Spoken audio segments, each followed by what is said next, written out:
خضر علیہ السلام ولی تھے یا پیغمبر؟ وضاحت کر. دیکھیں قرآن میں تو اللہ تعالیٰ نے کوئی ایسی تفصیل بتائی نہیں ہے، لیکن اسلوب یہی لگتا ہے کہ یا تو وہ فرشتے تھے یا کوئی پیغمبر تھے.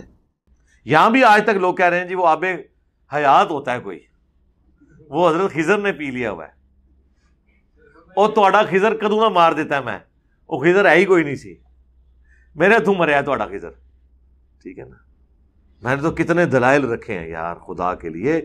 خضر کو آپ نے مروا دیا میرے ہاتھوں، کیونکہ قرآن میں ہے سورہ آل عمران میں کہ جب میرا وہ پیغمبر آ جائے تو اے نبیو تم سب نے اس کی مدد کرنی ہے اور اس کا ساتھ دینا ہے.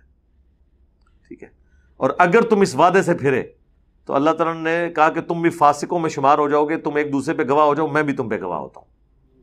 تو آپ مجھے بتائیں کہ غزوہ بدر میں صحابہ کرام مہاجرین اور انصار تو پروانہ وار حضور پہ اپنی جان نثار کر رہے تھے، خضر اس ٹائم کتنے سی؟ ہاں اے منو دسیا جائے. حضرت طلحہ کا ہاتھ زخمی ہو گیا احد کے اندر تیر روکتے ہوئے، خضر کتنے سی؟